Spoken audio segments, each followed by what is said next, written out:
Salut chers résilients, j'espère que vous allez bien. Aujourd'hui, on va parler d'un petit business négligé en Afrique et pourtant qui cartonnerait si vous vous lancez. Un business qui ne demande même pas un capital de départ. Si vous êtes portant, vous avez vos deux pieds, vos deux mains, tout va bien. Vous pouvez le faire immédiatement. Donc, restez jusqu'à la fin de cette vidéo car je vais vous donner toute la stratégie, comment vous pouvez communiquer sur votre activité et surtout, comment vous pouvez avoir des personnes de manière régulière. On se dit à tout de suite.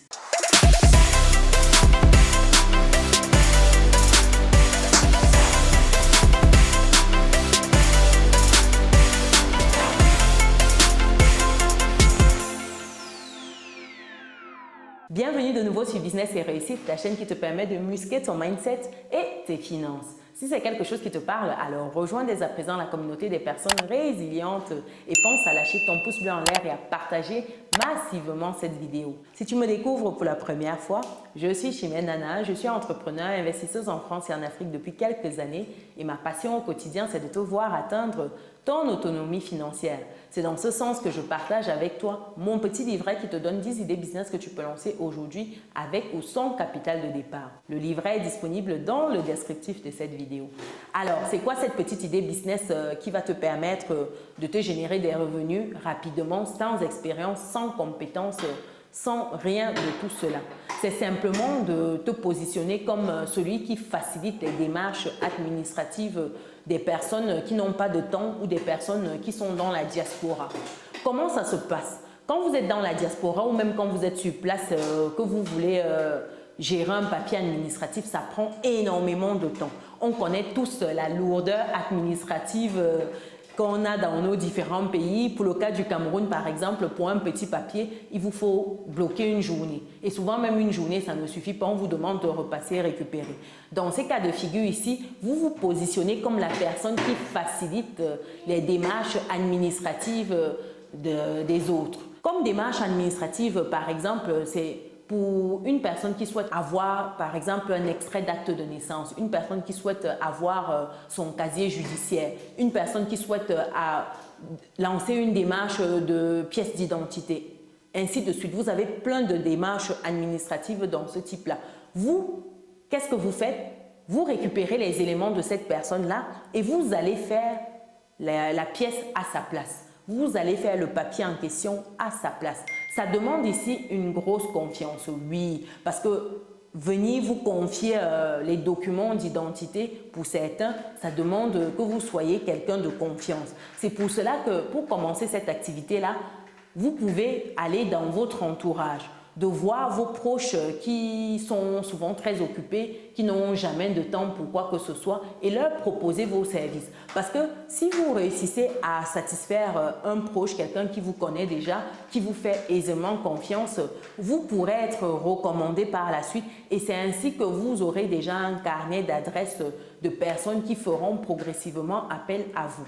Par exemple, quand nous sommes arrivés, nous avions plein de démarches administratives. Vous imaginez bien, lorsqu'on revient vivre au pays, il y a pas mal de choses dont il faut gérer avant d'être pleinement, j'ai envie de dire, en règle, que ce soit au niveau de l'école des enfants, que ce soit au niveau de nous-mêmes, que ce soit au niveau de nos business. Il y a plein de petites choses à gérer pour être vraiment en règle et circuler sans problème. Que ce soit au niveau du véhicule même, j'ai envie de dire, quand vous avez un véhicule, que vous devez faire la carte grise du véhicule, que vous devez faire certains papiers, c'est fatigant, c'est fatigant. Vous n'avez pas le temps de gérer tout cela. Donc, vous positionnez en personne donc, qui s'occupe de ça. Pour cela, vous devez disposer du temps, bien sûr, parce que la première chose, c'est avoir du temps, de la patience pour aller dans les administrations. Quand vous avez récolté l'ensemble des éléments dont il vous faut, vous allez au niveau des administrations, vous introduisez les démarches de ces personnes-là, des démarches qui vous ont été confiées. Si c'est par exemple faire une carte grise, vous allez vous récoltez les pièces, vous allez déposer, vous suivez le dossier. Une fois que vous récupérez, vous venez redonner à la personne. Et pour ce faire, dites-vous que ça coûte, mais le prix que vous fixez, tout simplement, parce que personne n'a envie de perdre une journée. Dites-vous que le coût horaire d'une personne qui a une activité est très élevé par rapport au temps qu'il va perdre à s'aligner, à attendre, ainsi de suite. Donc, il va prioriser une telle solution afin de vaquer à ses occupations. Donc, nous, c'est quelque chose que nous faisons aujourd'hui pour certaines démarches. Nous déléguons certaines de ces démarches-là afin qu'elles soient faites par des personnes qu'on rémunère par la suite, parce que ce n'est pas gratuit, il faut le dire, ce n'est pas gratuit. C'est des personnes de confiance, mais ce n'est pas gratuit. Donc, une fois qu'elles font, il y a des points, des comptes rendus. S'il y a besoin de documents complémentaires, on envoie à ces personnes-là et la personne nous fait les éléments. Contre rémunération, toujours. Ça, c'est très important. Lorsque la confiance s'installe déjà, vous pouvez aller sur des demandes plus conséquentes, plus délicates même, j'ai envie de dire, où vous déposez un certain nombre de pièces, des pièces qui peuvent être usurpées, parce que le danger ici, lorsque c'est une personne qui n'est pas de confiance, c'est que vous vous retrouviez à avoir votre identité usurpée, parce que ça, c'est le gros risque. C'est pour cela que ça peut être délicat, d'où le premier élément que j'ai dit tantôt, la confiance. La confiance. Et dites-vous que pour des démarches, pour une petite démarche, vous pouvez facilement pointer 10 000 francs CFA, 20 000 francs CFA pour une démarche qui va vous demander peut-être 2-3 heures, 4 heures à attendre. Vous avez pointé votre journée, 10 000 francs CFA pour aller 2 heures, 3 heures dans une administration. Sincèrement, c'est bien payé, hein, c'est bien payé. Imaginez combien est payé un manœuvre dans un chantier. Imaginez combien gagnent des personnes qui vendent au marché, qui font du pouce-pouce par exemple, au marché à la journée. Pour vous, vous n'avez pas besoin d'être aussi épuisé physiquement parce que là, c'est juste utiliser votre cerveau, utiliser peut-être le relationnel que vous auriez. Parce que quand vous avez l'habitude de ces démarches-là, que vous passez dans 1, 2, 3 structures, à un moment, vous tissez des liens, vous prenez les contacts. Les prochaines fois, c'est plus rapide. Vous pouvez même, pour certains qui ici, vous appelez au téléphone, vous demandez que certaines choses soient préparées. Quand vous arrivez, c'est assez rapide. Ça existe. Ça fait mal de le savoir, mais ça existe. Oui.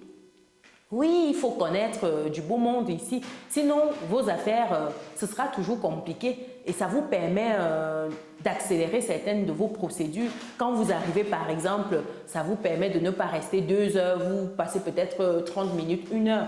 Et si vous passez par une personne comme ça, la personne a déjà ses entrées un peu partout. Donc, ça facilite la démarche. C'est votre positionnement ici. Vous êtes un facilitateur. Vous rendez la vie simple au quotidien aux usagers comme vous et moi. Donc, c'est important de se positionner sur des créneaux comme ça. Il n'y en a pas des tonnes là. Quand nous sommes revenus, il y avait plein de petites choses à gérer et sincèrement, ça nous embêtait énormément. Et avoir une personne qui nous faisait ça nous a vraiment aidé. Ça nous a vraiment énormément aidé, ça nous a fait gagner du temps, de l'argent, de l'énergie et surtout, ça permet de garder son zen au quotidien parce que quand vous arrivez dans ces administrations-là, c'est des foutaises. Vraiment, il y a trop de foutaises là-bas. Ça vous évite de vous énerver pour un oui ou pour un non parce que les dames ou les messieurs là-bas sont d'un niveau d'insolence, tu te dis waouh. Est-ce que c'est nous qui les payons même avec nos impôts et tout? C'est impressionnant. En tout cas, voilà un petit business que vous pouvez lancer tout de suite si vous avez votre corps en pleine forme, votre santé, vos 2 mains, vos 2 pieds, un cerveau qui fonctionne. Vous pouvez vous lancer dans ce créneau-là. Est-ce que vous avez des personnes autour de vous qui sont sur ce créneau-là? Est-ce que vous avez déjà eu affaire à l'administration? Je pense que oui. Dites-moi ce que vous avez gardé comme impression parce que moi, mon impression avec l'administration, c'est compliqué. Hein? C'est pas évident. En tout cas, dites-moi vos retours dans les commentaires. Ce sera un plaisir d'échanger avec vous. J'espère que cette petite vidéo business vous a plu. Dites-moi ce que vous en pensez. Partagez massivement pour les personnes qui recherchent des activités aujourd'hui, qui sont à la maison. Il faut que ces personnes-là sortent de la maison. Il faut sortir. Levez-vous de vos canapés. Allez vous chercher dehors, il faut vous lever parce que sinon rien ne va se produire dans votre vie. Si vous restez sur le canapé, il n'y aura rien pour vous. Donc voilà, pour les personnes qui ne sont pas encore dans notre belle communauté, c'est le moment de cliquer sur le bouton qui s'affiche, d'activer la cloche de notification pour ne rien louper des prochains contenus comme celui-ci qui paraîtront sur la chaîne. Pour ceux qui souhaitent d'autres idées business, je vous invite à regarder la vidéo qui s'affiche actuellement à l'écran. Nous, on se dit à très bientôt. Ciao!